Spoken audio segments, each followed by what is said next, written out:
안녕하세요. 오늘의 데일리 뉴스레터에 오신 것을 환영합니다. 1. 미국의 자존심이 무너졌다. 2. 록시드 마틴의 약한 레벨. 3. 나쁜 놈들은 한국을 막아라. 한번 진실을 알아봅시다. 미국은 혁신적인 군사기술을 개발하여 최첨단 전투기를 보유하고 있습니다.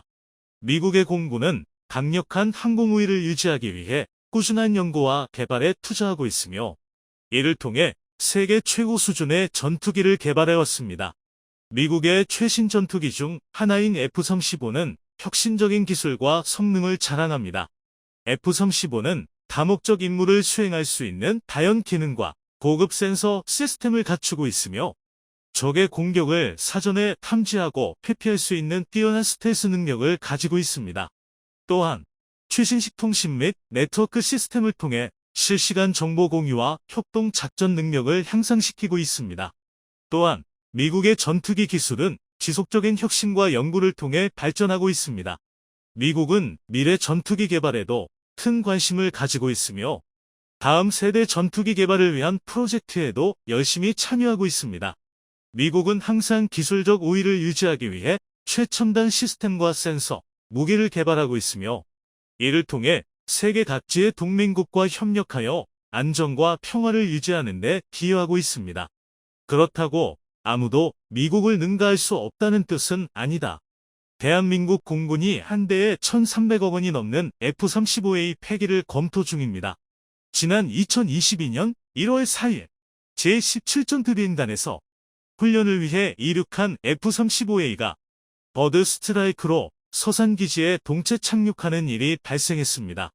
무려 10kg에 달하는 대형 독수리가 좌측 흡입구로 빨려 들어가면서 엔진과 조종관을 제외한 모든 장비의 기능 고장을 일으킨 건데요. 문영론 이렇게만 말씀드리면 고작 독수리 한 마리에 현대 과학기술의 총집합이라는 전투기가 기능 고장을 일으키는 게 말이 되나 싶으실 겁니다. 물론 흔한 일은 아니지만 당시 F-35A는 시속 900km로 비행 중이었고 연료량과 무장 탑재량을 고려했을 때 비행 중량은 20톤에 달했습니다. 이를 바탕으로 10kg의 장애물과 충돌하는 상황을 가정할 시 충격량은 30톤에 육박하는데요. 이로 인해 독수리 사체는 F-35A의 흡입구와 무장 적재실 사이 벌크헤드를 뚫고 들어가 내부를 헤집어놨고 전자장비와 유압장비를 엉망으로 박살내 놓았습니다. 당연히 기지와의 통신은 불가능했고 산소마저 공급되지 않았는데요. 그나마 사격장 진입을 위해 330m의 저고도에서 비행 중이었던 게 불행 중 다행이었습니다. 파일럿이었던 배소령은 전자장비가 목통이 된 상태에서도 인구 밀집 지역을 회피해서 해안선을 따라 침착하게 기체를 조종했습니다. 언제 엔진이 멈출지 모르는 일축즉발의 상태라 당장이라도 비상 착륙을 해야 했지만 유압도관이 파괴되어 브레이크 역할을 하는 랜딩 기어조차 전개되지 않았는데요. 상황을 파악한 공군 지휘부에서는 유사시 기체를 바다에 불시착하는 방안도 고려했으나 배소령이 직접 서산기지에 비상 착륙을 하겠다는 의사를 전달했고 결국 신들린 듯한 조종술로 무사히 착륙하는 데 성공했습니다. F-35A로는 세계 최초로 동체 착륙에 성공한 건데요. 민간인을 사고에 휘말리지 않겠다는 공군 파일럿으로서의 신념과 고도로 숙련된 조종술, 서산기지의 화재 방지 대책이 빚어낸 기적이었습니다. 심지어 당시 외관상의 파손 부위도 미미한 수준이었는데요. 이에 사고가 난 F-35A를 수리한 뒤 재배치하는 방안이 유력했습니다. 그런데 사고 후 1년, 최근 정반대의 결과가 나와 충격을 주고 있습니다. 개발사인 록시드 마틴 측에서 수리 시 예상 금액으로 자그마치 1,100억 원에 달하는 말도 안 되는 금액을 청구한 것입니다. 정부 관계자에 의하면 동체 착륙 탓에 F-35A의 기골, 엔진 등의 손상이 발생했고 무엇보다 볼크헤드가 뚫리면서 내부 장비에 막대한 손상이 발생한 게 수리비 상승 원인으로 꼽히고 있습니다. 이쯤이면 오버홀이나 크게 다를 게 없는데요. 이에 우리 공군에서는 아예 수리가 아닌 폐기 또는 교보제 활용으로 검토하고 있습니다. 어느 쪽이든 이제 전투 임무에는 투입하지 않겠다는 건데요. F-35A 1기에 1,300억 원인데 이를 1,100억 원 내고 수리하느니 기체 수명을 따져봤을 때 이해 득실이 크지 않기 때문입니다. 또한 문제는 비용을 떠나 수리가 언제 완료될지도 모른다는 겁니다. 사실 지난 1년 사이에만 F-35A는 무려 234회에 달하는 고장이 발생했습니다. 이는 도입한 지 수십 년이나 된 F-4E, F-5 전투기보다 무려 2배 이상이 많은 고장 횟수인데요. 게다가 국내에서는 록시드 마틴의 견제로 인해 자체적인 수리도 불가능한 데다 부속품도 확보할 수 없어서 기능 고장이 발생할 때마다 록시드 마틴의 기술자들을 기다려야만 하는 처지입니다. 실제로 수리가 늦어져 4개월이나 특정 임무를 수행하지 못하는 경우가 발생하기도 했는데요. 이런 상황에서 록시드 마틴이 얼마를 부르든 수리 기간을 얼마로 정하든 대한민국에서 할 수 있는 게 별로 없습니다. 대한민국이 KF-21 보라매를 비롯한 전투기 독자 개발 기술을 하루빨리 확보해야 하는 이유입니다. 독일이 또 대한민국 앞을 가로막았습니다. 호주의 차기 장갑차 도입 사업, 일명 랜드 400 페이지 3에 선정되기 위해 독일이 특단의 조처를 내린 것입니다. 랜드 400은 대한민국의 레드백과 독일 링스와 결선에서 맞붙은 채 오랜 시간 표류 중이네요. 하지만 종합적인 성능에서 근소하게 레드백이 링스를 압도하고 있었기에 대부분의 전문가는 호주가 최종적으로 레드백을 도입할 것으로 추측하고 있었습니다. 우선 현수 장치와 무한 궤도에서 큰 차이를 보였는데요. 레드백은 K2 흑표와 마찬가지로 ISU 암내장형 유기압식 현수 장치를 탑재하고 고무 궤도를 장착한 반면 링스는 일반적인 토션바와 철제 궤도를 선택했습니다. 이로 인해 홈지 주파 능력과 승차감, 연비, 소음 등 기동력 부분에서 레드백이 링스를 압도할 수 있었습니다. 또한 주포와 포탑에서도 큰 차이를 보였습니다. 레드백은 호주 현지 협력사 EOS에서 개발한 T2000 포탑을 사용하는 데 주포로 미국 노스롭 그루먼에서 개발한 부시마스터 MK44S 30mm 기관포를 탑재했는데요. 이 덕에 부품 수급이 굉장히 쉽고 유사시 미군이 호주에 비축해 둔 30mm 기관포탄을 자유롭게 사용할 수 있습니다. 하지만 링스는 오로지 라인 메탈에서 독자적으로 제작한 포탑과 주포만을 사용해야 하는데요. 당연히 부품은 물론 탄약 수급처까지 굉장히 한정적일 수밖에 없었고 전문가들은 이를 바탕으로 호주의 레드백 도입을 상당히 유력하게 보고 있었습니다. 그런데 앞서 말한 것처럼 랜드 400은 호주 정부의 의중이 변하면서 장기간 표류하게 되었고 때마침 대한민국 무기체계가 유럽 시장에 진출하기 시작하면서 위기감을 느낀 독일이 극약 처방을 내렸습니다. 바로 호주에서 복서 장갑차를 수입하기로 결정한 것입니다. 이는 상당히 이례적인 일인데요. 복서는 독일과 네덜란드가 공동으로 개발한 장갑차입니다. 호주는 2018년부터 초도물량 25대를 제외하고 현지 면허 생산으로 총 211대의 복서를 도입했습니다. 즉, 지금 독일은 바로 이 호주에서 생산하는 복서를 역수입하겠다며 나선 것입니다. 그것도 무려 2조 5천억 원에 육박하는 대규모 도입 사업인데요. 이는 누가 봐도 링스 수출을 위해 복서를 역수입하는 꼴입니다. 더군다나 우크라이나 지원 명목으로 독일 내부의 장비 부족 문제도 심각한 상황이니 일거양득인데요.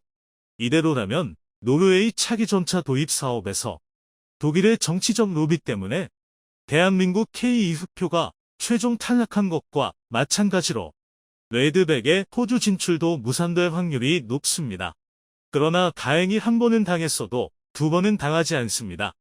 대한민국 또한 독일과 비슷한 전략으로 막불을 놓았습니다. 현재 호주에서는 대한민국 K9 자주포의 현지화 모델인 AS9 언츠맨을 현지 생산하고 있는데요.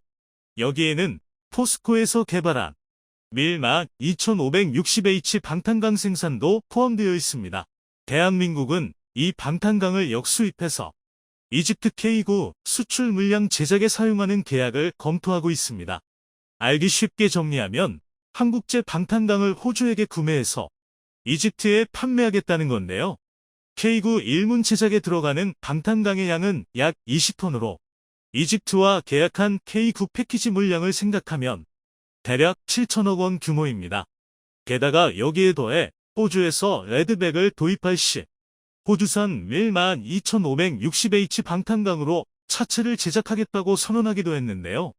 이쯤이면 독일의 복서 역수입 작전에 충분히 대응 가능한 수준입니다. 물론 일각에서는 굳이 이렇게까지 할 필요가 있느냐는 주장도 나오고 있습니다. 랜드 400 페이지 3은 사업 초기 장갑차 도입 물량만 450대, 약 24조 원에 육박했지만 북방 개혁에 의해 호주 정부의 전략 기조가 스탠드오프 타격 능력으로 바뀌면서 상당히 축소되었습니다. 이제는 장갑차 129대 도입, 8조 원 규모에 불과한데요. 물론 여전히 큰 규모는 맞지만 사업 자체가 너무도 오랜 시간 지연되고 있는 만큼 썩 만족스러운 상황은 아닙니다. 이러니 굳이 역수입 출혈을 감수하면서까지 랜드 400에 매달릴 필요가 있느냐는 주장이 나오는 것도 당연합니다. 하지만 랜드 400은 단순히 호주차기 장갑차로 선정되는 데서 끝나는 게 아닙니다. 현재 레드백과 링스는 국제 방산 시장에서 가장 주목받는 최첨단 장갑차입니다. 전 세계가 랜드 400이라는 투기장에서 승리를 차지하는 게 누구인지 예의주시하고 있는데요. 즉, 호주가 어떤 장갑차를 도입하느냐에 따라 앞으로의 수출 시장에서 엄청난 영향력을 발휘할 것입니다. 실제로 이미 레드백은 호주뿐만이 아니라 폴란드와 미국까지 상당한 관심을 보이고 있습니다.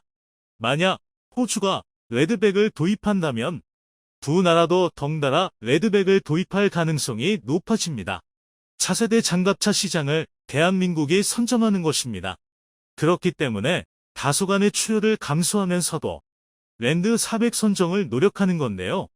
부디 오랜 시간 기다려온 레드백이 좋은 결과를 받길 바라겠습니다. 대한민국의 무기체계가 우크라이나로 가기 위한 실무적 결정 단계에 돌입했습니다. 지난 G7 회의에서 젤렌스키 대통령은 지뢰 제거 장비, 장갑 구급차, 방공 레이더 등의 지원을 요청했는데요. 대한민국이 이를 승낙하고 1순위로 지뢰 제거 장비 지원을 검토 중인 것입니다. 일명 코뿔소 K600 장애물 개척 전차입니다. 코뿔소는 미국제 M9 에이스의 고질적인 방호력 문제, 하찮은 수준의 기동성을 극복하기 위해 K1A1 전차의 차체를 이용해 대한민국의 독자 기술력으로 개발한 장애물 개척 전차인데요. K1A1 전차 차체를 플랫폼으로 이용하는 만큼 유기압, 토선바 혼합 방식 현수장치로 31도에 달하는 등판 능력을 확보했고 대전차 지뢰를 밟더라도 차체와 지뢰 제거 쟁기에는 큰 피해를 보지 않는 높은 방호력을 확보했습니다. 그리고 무엇보다 지뢰 제거와 장애물 개척에 있어 상당히 우수한 성능을 갖추고 있는데요. 코뿔소의 지뢰 제거 쟁기는 지뢰만 흙을 동시에 양쪽으로 파밀면서 약 3.8m 폭의 길을 만들며 전진할 수 있습니다. 또한 차량 후방 양측면에 통로 표식 장비를 이용해 추가 작업 없이도 빠르게 안전 통로를 표시할 수 있는데요. 여기에 자기감응 지뢰, 무력화 장비를 탑재해 원거리에서도 지뢰를 미리 기폭시킬 수 있습니다. DMZ라는 초거대 지뢰지대를 보유한 대한민국으로서 반드시 필요한 무기체계인데요. 코뿔소가 장애물 개척 전차라는 명칭처럼 다양한 장애물 제거 능력을 보유했다는 게 우크라이나 지원의 주요 요인으로 작용했습니다. 일례로 코뿔소의 굴삭팔은 최대 2.5톤의 중량을 옮길 수 있고 버킷 대신 파쇄기를 장착해 콘크리트 장애물 개척에도 유효합니다. 현재 기갑 장비가 부족한 러시아군은 자포리자조를 중심으로 상당히 다층적인 방어선을 구축해 놓은 상태입니다. 보통의 방어선이 이중 지뢰지대, 대전차고, 철조망, 용치 등의 대전차 장애물, 그리고 참으로 구성된다는 걸 고려하면 전선 공략에 뛰어난 장애물 개척 전차는 필수적인데요. 민간 분야에서도 우크라이나는 전쟁 단 15개월 만에 전 세계에서 가장 많은 지뢰가 매설되어 있는 나라가 되었습니다. 실제로 우크라이나에는 약 25만 평방킬로미터의 지뢰지대가 형성된 것으로 추정되는데 이로 인한 피해의 70%는 전선이 아닌 민간인 주거 지역에서 발생하고 있습니다. 우크라이나가 일상을 회복하기 위해서 한국은 북한을 거의 모든 영역에서 압도하고 있는데요. 이는 군사력 역시 마찬가지이며 육해공군을 통틀어 북한에 밀리는 전력은 단 하나도 없는 상황입니다. 하지만 유일하게 한국이 북한보다 대등하거나 냉정하게 말하면 약한 영역이 바로 미사일 전력과 핵 전력이었는데요. 하지만 현재 한국은 한 단계 발전된 미사일 기술로 이러한 한계들을 극복하기 위한 노력하고 있습니다. 대표적인 것이 고위력 탄도미사일 개발 사업으로 이번 시간에는 한국형 고위력 탄도미사일에 대해서 살펴보도록 하겠습니다. 지난 2021년 한국군은 탄두 무게 6톤 탄두를 탑재한 미사일 실험에 성공했는데요. 한국이 표방했던 자주국방 달성을 위해 미사일 전력에 대한 투자와 연구가 진행되면서 북한의 비대칭 전력을 점차 따라잡았습니다. 또한 국군 특유의 화력 지상주의 사상을 바탕으로 여기서 더 나아가 세계 최대 크기 탄두인 8톤 탄두를 탑재한 미사일 역시 사실상 개발을 완료. 실전에 투입할 수 있는지 실험을 진행하고 있는 것으로 추측되고 있는데요. 지금까지 한국이 기술이 있음에도 이러한 연구를 지금까지 진행하지 못했던 이유가 있었습니다. 이는 한미 미사일 사거리 지침에 따라 대한민국이 운용하는 미사일의 중량과 사거리에 대한 제한이 걸려 있었기 때문인데요. 따라서 한국은 아무리 미사일 연구를 하여도 이를 실험하거나 실전에서 사용할 수 없었습니다. 다행인 점은 기존에 500kg이었던 미사일의 중량에 대한 제한은 2017년 3차 개정에서 삭제되었기 때문에 이때를 기점으로 한국은 탄도에 크게 늘려 위력을 늘리려 한 것으로 보였는데요. 다만 사거리 제한은 마지막까지 800km가 걸려 있었기에 이후 2021년 지침이 폐지되면서 이 역시 사라졌습니다. 한국 네티즌들은 이에 대해 한국이 이제 진짜 핵 빼고 다 한다는 의견을 보였는데요. 한국형 8톤급 탄두는 세계 최대 크기의 미사일 탄두로서 음속의 6배 속도로 날아가 지상을 타격할 경우 소형 전술핵 이상의 파괴력과 관통력을 보여줄 것으로 보이고 있습니다. 따라서 이를 통해 대부분 지하화된 북한의 갱도, 지휘부 또는 중국, 일본을 곧바로 타격하기 위해 이 미사일을 사용할 것으로 추측되고 있는데요. 네티즌 역시 이러한 미사일 개발에 감탄했습니다. 한 네티즌은 진짜 핵 빼고 다 만들려고 그러냐라는 반응을 보였으며 북한도 미사일 만드는데 우리라고 못 만들 거 있나 하는 반응을 보인 네티즌도 있었습니다. 이에 따라 이러한 네티즌들의 기대에 호응하듯 최근 한국군 당국이 7에서 8톤의 탄두를 탑재한 고위력 탄도미사일을 개발 중인 것으로 알려졌는데요. 최근 시험 발사에 성공한 고위력 탄도미사일도 탄두 중량이 6톤인 것으로 전해졌습니다. 한국군의 미사일 능력을 제한해온 한미 미사일 지침이 전면 해제되면서 한국군이 핵탄두가 아닌 재래식 탄두 중 세계 최대 수준인 괴물탄두 탄도미사일 개발에 박차를 가하고 있는 것인데요. 소식통은 국방과학연구소가 7에서 8톤의 탄두를 장착한 탄도미사일을 개발하고 있고 성공을 앞두고 있다며 핵탄두 개발이 불가능한 한국에서 사실상 핵무기급 위력의 미사일이 개발되고 있는 것이라고 전했는데요. 다만 사거리 300km대인 이 미사일에 대한 시험 발사는 아직 진행되지 않았다며 한국군은 추후 중반 시험 발사를 마친 뒤 2030년대 초의 미사일을 실전 배치할 계획인 것으로 알려졌습니다. 앞서 한국이 시험 발사에 성공한 고위력 탄도미사일은 탄두 중량이 6톤에 달한다고 소식통이 전했는데요. 이 미사일은 당시 350km 거리를 날아갔습니다. 당시 군은 재원을 비밀로 밝히지 않은 채 고위력 탄도미사일 발시 성공 사실만 공개했는데요.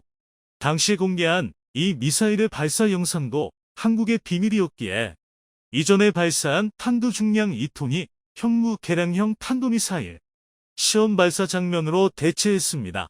한국군은 발사 장면을 비공개에 붙인 이 미사일보다도 탄두 중량이 1톤 이상 늘어난 미사일을 극비리에 개발하고 있는 것이라고 밝혔는데요.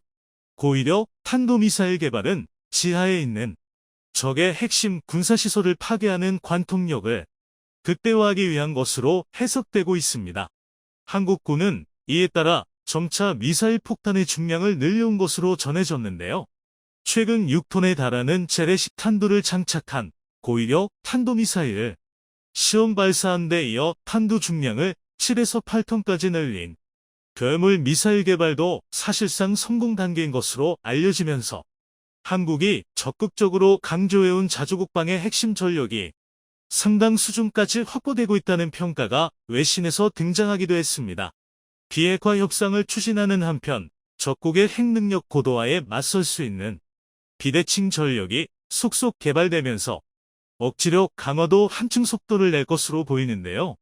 최근 북한은 올해 1월 노동당 대회에서 한미를 겨냥해 전술핵과 초대형 핵탄두 개발을 지시했으며 한국군도 이달 잠수함발 사탄도미사일 SLBM 발사 성공에 이어 최대 규모의 탄도미사일 개발에 박차를 가하면서 남북 간 미사일 개발 경쟁이 본격화되는 양상을 보이고 있는데요. 한국군이 극비리에 진행한 탄도미사일 개발은 사거리와 탄두 중량의 족쇄로 작용했던 한미 미사일 지침이 이딴 개정을 거쳐 완전히 해제되면서 급물살을 타고 있습니다. 앞서 한미는 2017년 11월 3차 개정으로 탄두 중량을 해제한 데 이어 최근 한미 정상회담에서는 마지막 걸림돌로 남아있던 사거리 제한 최대 800km까지 풀었는데요. 이에 따라 한국군은 사거리와 탄두 중량에 아무런 구애를 받지 않고 탄도미사일을 개발할 수 있게 됐습니다. 소식통은 핵을 가질 수 없는 한국군으로선 재래식 탄두 중량을 극대화할 수밖에 없고 그 결과 세계 최대 수준의 고위력 탄도미사일 개발에 나선 것이라고 했는데요. 7에서 8톤 탄두를 장착한 탄도미사일은 300km대 사거리를 갖고 있는 것으로 알려졌습니다. 국방과학연구소는 6톤짜리 탄두를 탑재한 고위력 탄도미사일의 시험 발사에 성공한 만큼 7에서 8톤의 탄두를 탑재한 탄도미사일의 시험 발사도 앞으로 무난하게 성공할 것으로 보고 있다고 밝혔는데요. 이 미사일의 위력은 구체적으로 알려지지 않았습니다. 하지만 최근 시험 발사된 탄두 중량 6톤의 탄도미사일도 충남 안흥 시험장에서 350km를 날아가 제주 서쪽 해역 목표 지점에 정확히 탄착해 정확성도 입증된 것으로 알려졌습니다. 당시 에드는 탄두 중량을 획기적으로 증대한 고위력 탄도미사일 개발에도 성공했다면서 이번에 개발된 미사일은 적의 핵심 콘크리트 건물 및 지하갱도 타격도 가능한 것으로 주요 표적을 정확하고 강력히 타격해 무력화할 수 있다고 밝힌 바 있었는데요. 이 때문에 지하 100m에 있는 것으로 알려진 북한 수뇌부의 벙커와 군치의 시설 등을 겨냥해 관통력을 획기적으로 극대화한 미사일인 벙커버스터를 개발하는 수순에 한국군이 나선 것이라는 분석이 등장했습니다. 7에서 8톤급 재래식 탄두 트실은 미사일이 음속에 6배로 비행한 뒤 지상에 낙하할 경우 소형 전술핵 위력을 넘는 파괴력과 관통력을 발휘할 것으로 예상되는데요. 한국군은 이에 따라 20년대 중반에서 2030년대 초 7에서 8톤의 고위력 탄도미사일 전력화를 마무리할 계획인 것으로 전해졌습니다. 군사 전문가들 또한 전술핵 무기와 파괴력의 단순 비교는 어렵지만 고위력 탄도미사일 개발은 동북아에서 독보적인 군사적 억지력을 갖추겠다는 선언적 의미라고 분석했습니다. 다만 SLBM과 고위력 탄도미사일 등 신형 전략무기 개발이 남북관계에 미칠 영향도 주목되고 있는데요. 앞서 전 정부 한국 대통령은 미국 뉴욕에서 열린 임기 내 마지막 유엔 총회에서 종전선언을 제안했는데요.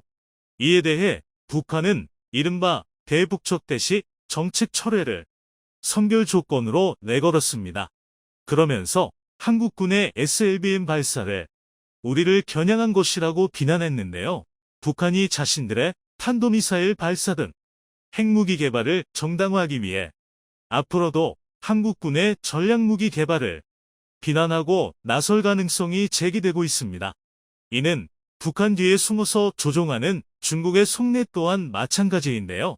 이들은 모두 한국군이 강해지는 것을 원치 않는 입장입니다.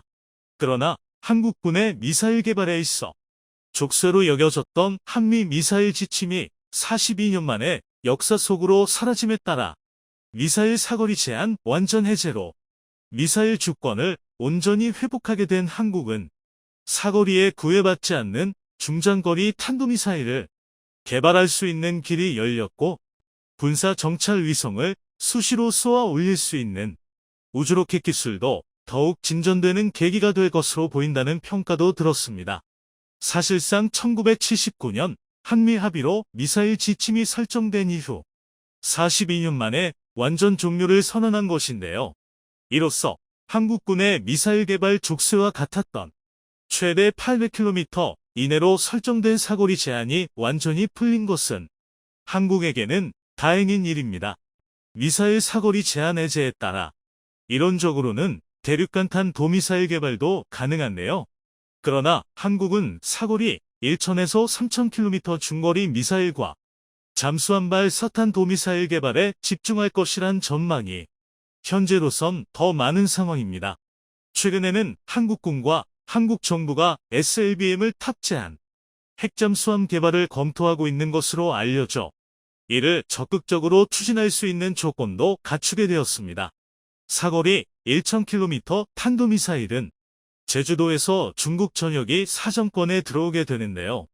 중국 베이징과 일본 도쿄 또한 예외 없이 한국의 사정권에 들어갈 것으로 보이고 있습니다. 사거리 2,000km 이상이면 중국 내륙 그 어느 곳이든 도달할 수 있는데요. 한국군은 이미 세계 최대급 탄도 중량을 자랑하는 괴물 미사일 현무 개발에 성공한 만큼 이론상 단시간 내 사거리를 늘릴 수 있을 것이란 분석이 지배적인 상황입니다. 한국, 설레발치지 말아라. 루마니아의 K9 자주포 도입을 둘러싼 논쟁이 뜨겁습니다. 최근 루마니아 국방부는 의회에 차세대 자주포 도입을 위한 예산 승인을 요청했는데요. 국내 다수의 매체도 폴란드 사례를 예로 들며 루마니아가 대한민국 K9 자주포 도입을 결정했다고 앞다퉈 대서특필하고 있습니다. 이대로만 가면 물 흐르듯 자연스럽게 또 한 번 K9 자주포 대박이 터질 것 같은데요. 그런데 오히려 전문가들은 정반대의 분석을 내놓고 있습니다. 루마니아의 K9 자주포 도입 여부를 두고 첨예한 대립을 이어가고 있는데요. 오늘은 어디에서도 볼 수 없었던 루마니아 K9 자주포 도입의 실상에 대해 낱낱이 파헤쳐드리겠습니다. 루마니아의 자주포 도입 예산만은 금액으로만 따져도 19억 2,300만 달러, 한화약 2조 5천억 원이 넘는 초대규모 사업입니다. 총 2단계로 구성된 이번 사업은 1단계에만 자주포 53문 구매가 계획되어 있는데요. 현재상으로 보면 한 개 대대 18문씩 완전히 새로운 포병 여단 하나를 창설할 만큼의 물량을 도입하는 셈입니다. 단순 규모 면에 있어서는 전 세계 각국에서 진행 중인 자주포 도입 사업 중에서도 손에 꼽을 만한 수준입니다. 게다가 루마니아는 대대적인 군 현대화 사업을 추진하고 있습니다. 다시 말해 이런 대규모 사업이 한두 번으로 끝나지는 않을 것이라는 뜻입니다. 실제로 이미 2023년부터 시작되는 차기 전차 도입 사업을 준비하고 있는데요. 이런 대규모 전력 개편은 일반적으로 같은 나라의 무기체계를 도입하는 경우가 대부분입니다. 운용 난이도 측면이나 유지 보수 측면이나 체계가 단순할수록 효율이 높기 때문인데요. 이를 군에서 얼마나 중요하게 생각하는지는 폴란드의 사례를 보면 확실히 알 수 있습니다. 현재 폴란드는 지상 전력에서만 K2 흑표 980대, K9 자주포 670문 도입을 추진하는 등 사실상 군 편제를 대한민국 무기체계로 송두리째 바꾸고 있는데요. 이것도 모자라 최근에는 자체 개발한 보르숙 장갑차에 K9 차체 도입을 검토 중이고 여기에 추가로 AS-21 레드백 도입까지 검토하고 있습니다. 이뿐만이 아닙니다. 장거리 타격 무기 보유를 위해서는 K239 천무 발사기 300대를 도입하고 자국산 사격 통제 장치 차대와 결합하여 WR300 호마르로 개수하는 사업을 계획하고 있는데요. 이 모든 게 체계 통합이라는 이유로 아주 쉽게 설명할 수 있습니다. 그리고 루마니아 또한 폴란드 사례처럼 외산 무기를 일원화할 확률이 큰데요. 즉, 이번 자주포 도입 사업의 결과에 따라 앞으로 수십 년간 이어질 루마니아의 군 현대화 사업에서 유리한 고지를 선점할 수 있다는 뜻입니다. 심지어 루마니아는 지난 2022년 국방 예산을 GDP 2.5% 수준으로 높이겠다 밝혔고 향후 최대 3%까지 점진적으로 증액할 것이라 선언했는데요. 지금의 자주포 도입 사업은 이 막대한 계획의 마중물에 불과합니다. 그런데 문제는 이처럼 워낙 미래가치가 큰 대규모 사업이다 보니 너도 나도 줄을 대느라 온갖 잡음이 끊이질 않고 있다는 건데요. 우선 이쯤에서 확실히 짚고 넘어가야 할 점은 루마니아가 아직 예산만 확보 중일 뿐 아직 어느 나라에 어떤 자주포를 도입하겠다 특정한 상태는 아니라는 것입니다. 하지만 그럼에도 불구하고 현재 가장 유력한 도입 후보로 거론되는 건 다름 아닌 대한민국의 K9 자주포인데요. 지난 4월 4일 루마니아 군사 전문 매체 디펜스 루마니아는 국방부의 자주포 예산 승인 요청을 최초로 보도하며 대한민국의 K9 자주포가 도입 기종으로 가장 유력하다고 못 박았습니다. 이는 단순히 K9의 성능이 독보적이라거나 전 세계 방산 시장 점유율 70%에 이를 만큼 무수한 검증을 받았기 때문만은 아니었는데요. 루마니아의 K9 도입이 가장 유력하다 평가받는 이유는 이미 관련 논의가 여러 차례 모관 상태이기 때문입니다. 실제로 한 포울방산 계약을 계기로 대한민국 무기체계에 대한 루마니아의 관심은 실질적 움직임으로 나타나고 있습니다. 일례로 지난 2022년 9월부터 최근까지 루마니아 국방부 고위 관계자들은 무려 3차례나 한국을 방문하여 군사 분야 협력에 대해 논의했는데요. 특히 지난 1월 31일에는 테모도르 인치카시 병기총국장이 직접 현대로템과 한화에어로스페이스를 방문하여 K2 흑표, K9 자주포 생산시설을 견학했습니다. 특히 한화에어로스페이스와는 루마니아가 탄약 생산을 다른 나라에 의존하고 있는 문제를 개선하기 위해 상당히 심도 깊은 논의를 나눈 것으로 알려져 있는데요. 대한민국으로 치면 방위사업청장이 직접 타국의 방산업체를 방문해서 군사협력을 추진한 셈입니다. 이 정도면 아무리 방산계약에 변수가 많다 하더라도 사실상 가계약이나 다름없는 상태인데요. 게다가 대한민국과 루마니아의 방산협력은 여기서 끝이 아닙니다. 지난 2월에는 루마니아의 공명 방산업체 로멈과 K9의 제작사 한화에어로스페이스가 무기체계 협력을 위한 양해각서 MOU를 체결했습니다. 물론 일각에서는 MOU를 체결한 것을 두고 기업 간의 친선을 위한 것뿐이지 실질적인 의미가 없다고 주장하는데요. 하지만 양사의 MOU는 K9 자주포, AS-21 레드백 등의 무기체계에 대한 공급 및 활용, 보수 유지와 관련된 상호 협력 방안이 담겨 있습니다.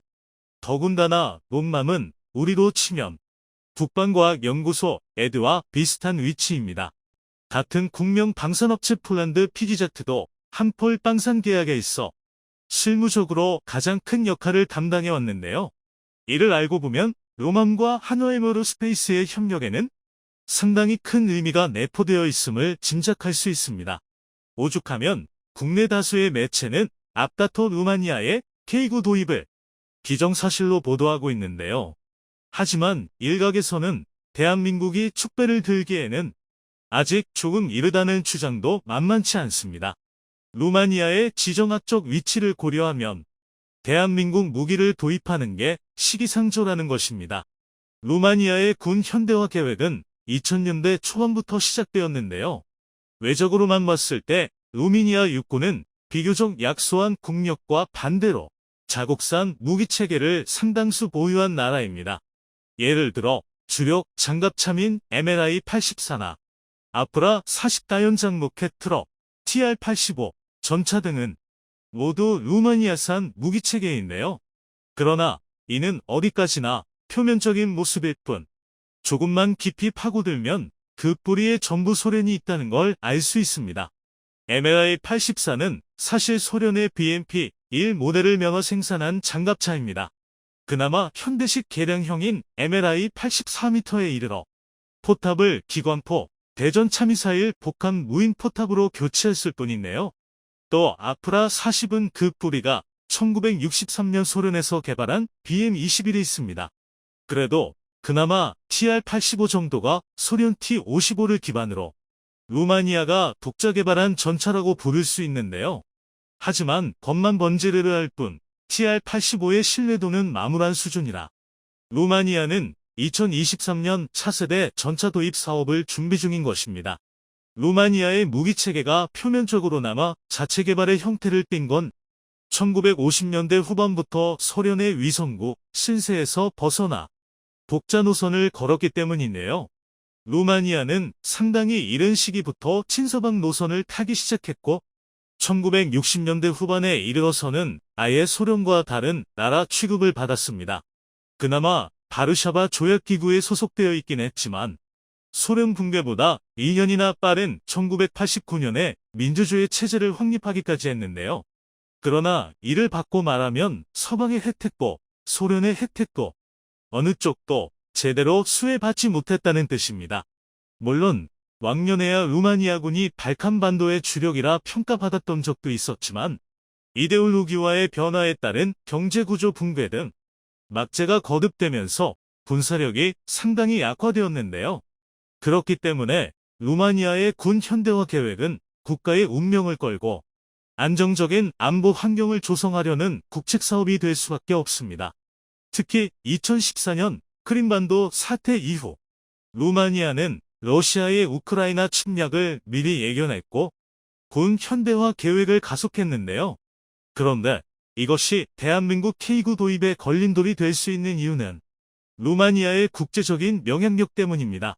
지금까지 말씀드린 내용을 되짚어보시면 폴란드와 루마니아가 굉장히 비슷한 포지션임을 알 수 있으실 텐데요. 나토를 위시한 서방 세계의 폴란드와 루마니아는 우크라이나, 몰도바를 제외하면 사실상 러시아의 진격을 막을 유일한 방패막이입니다. 그러나 두 나라에는 결정적인 차이가 있는데요. 폴란드가 대한민국 무기체계로 독자 노선을 걸으며 이를 활용해 다른 나라의 영향력을 발휘할 수 있을 만큼 국력이 탄탄한 나라인 반면 루마니아는 이게 불가능하다는 것입니다. 조금 냉정하게 말하면 돼요. 다른 나라의 도움을 받아야 러시아를 막아낼 수 있는 약소국인데요. 실제로 유럽에서 루마니아의 위상은 집시, 범죄자, 외국인 노동자 등으로 대변됩니다. 앞서 말한 독자 노선의 영향으로 루마니아는 2000년대에 들어서야 비로소 경제가 만정화되기 시작했습니다. 그렇다 보니 아직 경제적으로 풍요로운 서유럽에서 생계를 이어나가는 루마니아인 다수가 남아있습니다. 쉽게 말해 서유럽의 외국인 노동자 중 루마니아인이 차지하는 비율이 상당히 높다는 것입니다. 그리고 이들 중 일부는 범죄 행위에 연루되기도 했는데요.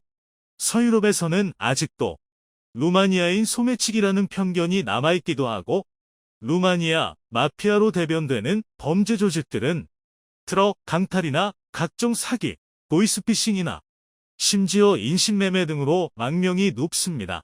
오죽하면 대한민국에서조차 위조된 신용카드로 사기를 치려던 루마니아 범죄 조직이 검거된 적이 있고 2018년에는 복제 신용카드로 ATM 사기 범죄를 노리던 루마니아 마피아가 체포되기도 했습니다. 그러나 여기서 중요한 건 그렇다고 루마니아의 치안이 나쁘냐 하면 또 그런 건 아니라는 것입니다. 오히려 치안 지수로 따지면 루마니아는 142개국 중 26위로 서유럽 선진국들과 크게 차이나지 않고 대한민국과 비교해도 고작 5단계 아래인데요. 일각에서는 루마니아를 밤에 혼자 걸어 다녀도 만전한 나라라고 표현하기도 할 정도입니다. 앞서 루마니아 마피아들의 범죄 행각과 비교하면 의외의 결과인데요. 이는 바꿔 말해 루마니아 내부 환경과 국제적인 위상에 상당한 괴리가 있다는 뜻입니다.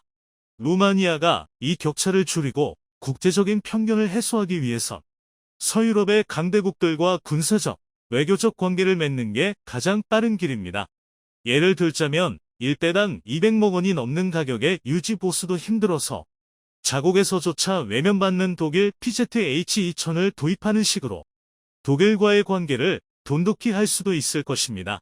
지금까지 유럽의 많은 나라들이 독일에 기대어 국제적인 영향력을 확보해왔는데요. 이미 가장 가깝게는 노르웨이가 독일과의 유대를 핑계로 K2 흑표 대신 레오파르트 2H를 도입한 전적이 있습니다. 하지만 안보에 정치적 이해관계가 개입하기 시작하면 늘 좋지 않은 결과가 나오곤 했습니다. 방금 말씀드린 노르웨이도 레오파르트 도입으로 홍역을 치르고 있는데요.